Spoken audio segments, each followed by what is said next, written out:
Kembali menyaksikan Manufaktur Check bersama saya Syarifah Rahma. Ya, BLU Batubara untuk siapa? Itu menjadi tema kita hari ini dalam Manufaktur Check dan tentunya saya tidak sendiri karena kami telah terhubung bersama dengan para narasumber pilihan kami yang bergabung secara virtual. Ada Direktur Eksekutif Asosiasi Perusahaan Batubara Indonesia atau APBI, Bapak Hendra Sinadia, dan juga pengamat kebijakan publik Bapak Agus Pambagio. Selamat sore Bapak-Bapak. Selamat sore. Oke, baik. Saya akan ke Pak Hendra terlebih dahulu begitu terkait dengan tanggapan terkait dengan dibentuknya Badan Layanan Umum atau BLU Batubara. Ini kira-kira sebetulnya poin apa Pak yang menjadi perhatian dari para pelaku industri batubara? Ya, yang pertama usulan mengenai pembentukan BLU ini sesuatu yang kami sangat support dari awal. Karena kami beranggapan bahwa pembentukan BLU ini bisa diharapkan menjadi solusi permanen terhadap permasalahan dalam pelaksanaan DMO batubara untuk kelistrikan. Jadi itu ide awalnya ya, karena selama ini DMO kita fokusnya ke listrikan, karena kelistrikan itu untuk hajat hidup orang banyak, sehingga kami dari pelaku usaha sangat mendukung sejak dari 2019 meskipun terjadi lonjakan harga. Jadi kita sangat mendukung dengan pembentukan BLU.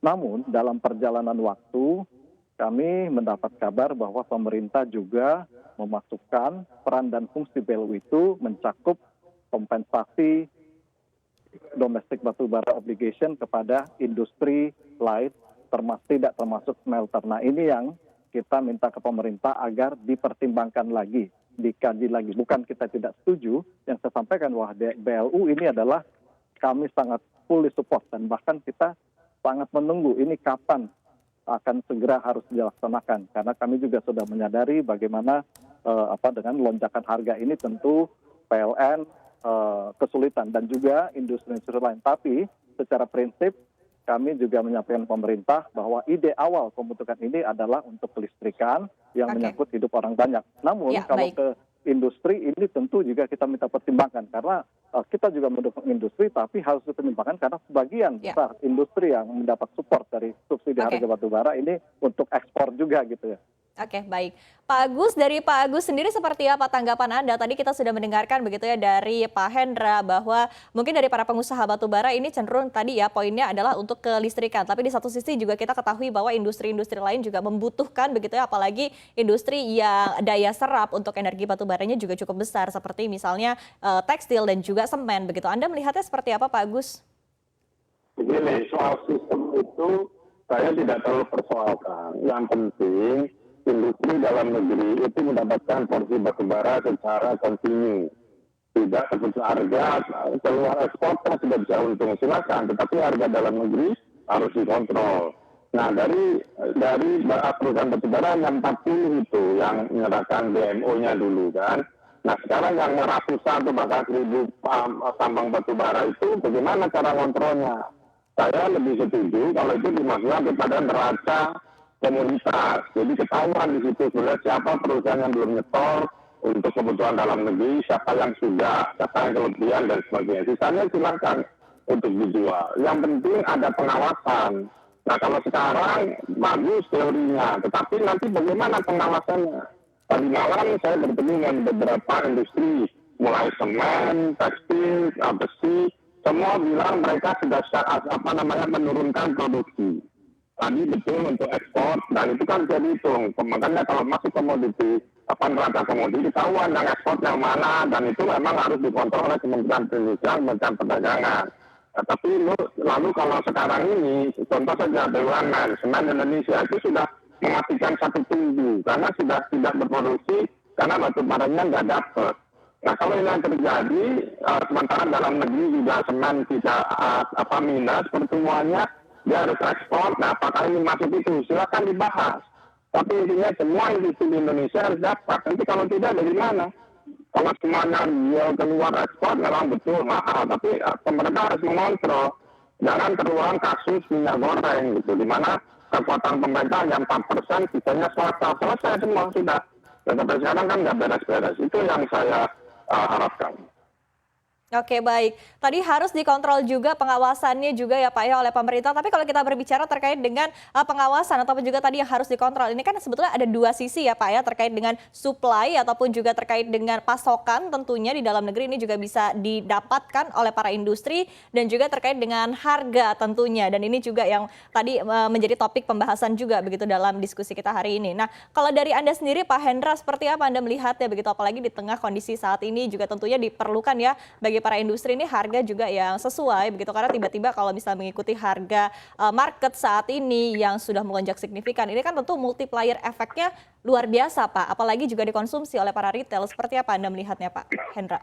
Oh ya, mungkin kita perlu agak melihat ini secara komprehensif ya. Tadi di paparan awal disampaikan memang karena lonjakan harga yang tinggi ada perusahaan-perusahaan yang mengabaikan kewajibannya. Nah, itu yang mengabaikan kewajibannya itu tidak semua perusahaan ya Bu ya, hanya beberapa karena anggota kami dari APBI yang sudah komitmen untuk memasok ke dalam negeri baik ke kelistrikan ataupun juga ke industri non PLN ini juga komit ya meskipun lonjakan harga. Nah, yang paling penting juga dicermati dalam hal ini adalah mengenai pricing mekanismenya nanti nih, baik untuk kelistrikan atau ke PLN, karena ini ada indeks batubara kita ya, kita menggunakan HBA ini ya, ini sudah tidak terkoneksi ya, tidak terkoneksi antara indeks batubara kita dengan indeks batubara yang mewakili karakteristik batubara Australia ya, Newcastle atau coal, global coal. Nah, ini yang menjadi perhatian yang perlu pemerintah juga pertimbangkan karena juga terus terang dengan kondisi seperti ini pengusaha tentu akan yang batubara akan dirugikan.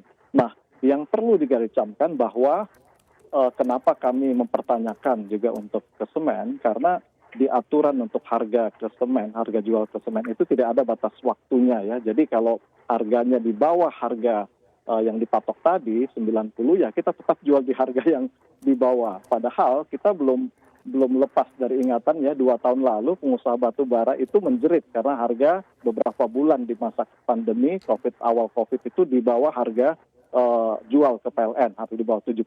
Nah itu perlu diperhatikan harga ini tidak selamanya tinggi. Kita memanfaatkan harga tinggi tapi nanti kalau harga kembali tertekan apalagi turun di bawah harga patokan untuk penjualan dalam negeri. Nah ini yang menjadi masalah yang akan dialami oleh pengusaha batu bara tentunya. Yang kita sama-sama industri nasional mendukung perekonomian nasional. Oke, baik.